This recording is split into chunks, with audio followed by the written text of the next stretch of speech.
Hi guys, ಎಲ್ಲರಿಗೂ ನಮಸ್ಕಾರ. ನಾನು ನಿಮ್ಮ Manoj from Manjula K Manoj M YouTube channel. Guys, Karnataka examination authority ಅವರು ಮೊದಲನೇ ರೌಂಡ್ ಅಲ್ಲಿ ಗುರು ನಿಮ್ಗೆ ಯಾವುದೇ ಸೀಟ್ ಹಂಚಿಕೆ ಆಗ್ಲಿಲ್ಲ ಅಂದ್ರೆ ಏನ್ ಮಾಡ್ಬೇಕು ಅಂತ ಕ್ಲಿಯರ್ ಕಟ್ಟಾಗಿ ಡೀಟೇಲ್ಸ್ ಕೊಟ್ಟಿದ್ದಾರೆ. ಅದ್ರ ಬಗ್ಗೆ ಈ ಒಂದು ವಿಡಿಯೋದಲ್ಲಿ ತಿಳ್ಕೊಳ್ಳೋಣ. ಅದಕ್ಕಿಂತ ಮುಂಚೆ ನೀವೇನು ನಮ್ಮ ಚಾನಲ್ಗೆ ಸಬ್ಸ್ಕ್ರೈಬ್ ಆಗಿದ್ದಾರೆ ದಯವಿಟ್ಟು ಸಬ್ಸ್ಕ್ರೈಬ್ ಆಗಿ, ಜೊತೆಗೆ ಪಕ್ಕದಲ್ಲಿರುವ ಬೆಲ್ ಐಕಾನ್ ಅನ್ನು ಕ್ಲಿಕ್ ಮಾಡಿ. Guys UGCET 2026 engineering or veterinary or farm science or BSc nursing, yoga ಮತ್ತು ನ್ಯಾಚುರೋಪತಿ ಮುಂತಾದ ಕೋರ್ಸುಗಳಿಗೆ ಮೊದಲನೇ ಸುತ್ತಿನಲ್ಲಿ ಯಾವುದೇ ಸೀಟುಗಳು ಹಂಚಿಕೆಯಾಗದಿರುವ ಅಭ್ಯರ್ಥಿಗಳಿಗೆ ಸೂಚನೆಗಳು.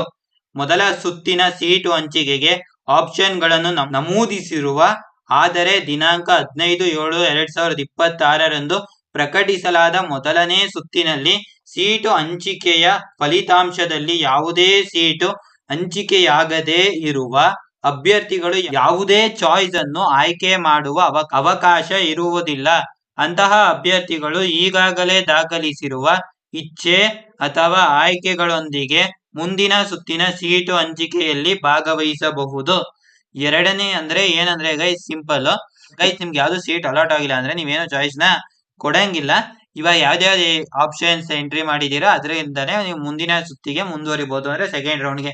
ಎರಡನೇ ಸುತ್ತಿನಲ್ಲಿ ಭಾಗವಹಿಸಲು ಅರ್ಹತೆ ಇರುವ ಎಲ್ಲಾ ಅಭ್ಯರ್ಥಿಗಳು ಎರಡನೇ ಸುತ್ತಿನಲ್ಲಿ ಆಪ್ಷನ್ಗಳನ್ನು ದಾಖಲಿಸುವ ಪ್ರಕ್ರಿಯೆ ಪ್ರಾರಂಭಗೊಂಡ ನಂತರ ನಿಗದಿತ ದಿನಾಂಕದೊಳಗೆ ಆಪ್ಷನ್ ಎಂಟ್ರಿ ಪೋರ್ಟಲ್ ನಲ್ಲಿ ಲಾಗಿನ್ ಮಾಡಿ ಆಪ್ಷನ್ಗಳನ್ನು ಅಂತಿಮವಾಗಿ ಸೂಕ್ತ ರೀತಿಯಲ್ಲಿ ನಮೂದಿಸಿ ಸೇವ್ ಅಥವಾ ಸಬ್ಮಿಟ್ ಮಾಡುವುದು ಕಡ್ಡಾಯವಾಗಿದೆ.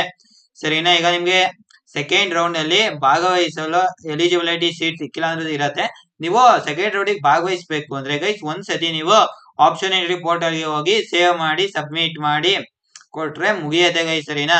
ಅಭ್ಯರ್ಥಿಗಳು ಕನಿಷ್ಠ ಒಂದು ಬಾರಿಯಾದರೂ ಆಪ್ಷನ್ಸ್ ಎಂಟ್ರಿ ಪೋರ್ಟಲ್ ನಲ್ಲಿ ಲಾಗಿನ್ ಮಾಡಿಲ್ಲದಿದ್ದಲ್ಲಿ ಅಂತಹ ಅಭ್ಯರ್ಥಿಗೆ ಎರಡನೇ ಸುತ್ತಿನಲ್ಲಿ ಭಾಗವಹಿಸುವುದಕ್ಕೆ ಆಸಕ್ತಿ ಇಲ್ಲವೆಂದು ಪರಿಗಣಿಸಿ ಮೊದಲನೇ ಸುತ್ತಿನ ಆಪ್ಷನ್ಗಳನ್ನು ಪರಿಗಣಿಸುವುದಿಲ್ಲ ಮತ್ತು ಅಂತಹ ಅಭ್ಯರ್ಥಿಗಳನ್ನು ಸೀಟು ಹಂಚಿಕೆಗೆ ಪರಿಗಣಿಸುವುದಿಲ್ಲ. ಇಲ್ಲಿ ಕ್ಲಿಯರ್ ಕಟ್ ಆಗಿ ಮೆನ್ಷನ್ ಮಾಡಿದರೆ ನೀವು ಸೆಕೆಂಡ್ ರೌಂಡ್ ನಲ್ಲಿ ಭಾಗವಹಿಸಕ್ಕೆ ಇಚ್ಛೆ ಇದ್ರೆ ಗುರು ನೀವು ಸುಮ್ನೆ ಒಂದ್ ರೌಂಡ್ ಆಪ್ಷನ್ ಎಂಟ್ರಿ ಪೋರ್ಟಲ್ ಹೋಗಿ ಏನಾದ್ರು ಸುಮ್ನೆ ಸೇವ್ ಮಾಡಿ ಅಥವಾ ಒಂದೆರಡು ಸತಿ ಸುಮ್ನೆ ಮೇಲೆ ಹೆಂಗೆ ಇದ್ರು ಹಾಕಿರ್ತಿರಲ್ಲ ಗುರು, ಅದನ್ನ 1 ಮಾಡಿ 2 ಮಾಡಿ ಮತ್ತೆ 2 ಮಾಡಿ 1 ಮಾಡ್ಬಿಟ್ಟು ಏನೋ ಒಂದ್ ಮಾಡಿ ಗೈಸ್. ಸರಿನಾ? ಒಟ್ನಲ್ಲಿ ಒಂದ್ಸತಿ ಆಪ್ಷನ್ ಎಂಟ್ರಿ ಪೋರ್ಟಲ್ ಗೆ ವಿಸಿಟ್ ಹಾಕಿ ಅಂತ ಹೇಳಿದಾರೆ ಅಷ್ಟೇ. ಒಂದ್ ರೌಂಡ್ ವಿಸಿಟ್ ಹಾಕ್ಬೇಕಷ್ಟೇ ಗೈಸ್. ಇದಾಗಿತ್ತು ಈ ಒಂದು ವಿಡಿಯೋದ ಕುರಿತಾದ ಮಾಹಿತಿ. ಈ ವಿಡಿಯೋ ನಿಮ್ಗೆ ಹೆಲ್ಪ್ ಆಗಿದೆ ಅಂತ ಅನ್ಕೊಂಡಿದ್ದೀನಿ. ಈ ಒಂದು ವಿಡಿಯೋ ನಿಮ್ಗೆ ಹೆಲ್ಪ್ ಆಗಿದ್ರೆ ಒಂದೇ ಒಂದು ಲೈಕ್ ಮಾಡಿ, ಜೊತೆಗೆ ನೀವೇನೋ ನಮ್ಮ ಚಾನಲ್ಗೆ ಸಬ್ಸ್ಕ್ರೈಬ್ ಆಗಿದ್ರೆ ದಯವಿಟ್ಟು ಸಬ್ಸ್ಕ್ರೈಬ್ ಆಗಿ, ಜೊತೆಗೆ ಪಕ್ಕದಲ್ಲಿರುವ ಬೆಲ್ ಐಕಾನ್ ಅನ್ನು ಕ್ಲಿಕ್ ಮಾಡಿ ಗೈಸ್. ಜೈ ಹಿಂದ್, ವಂದೇ ಮಾತರಂ.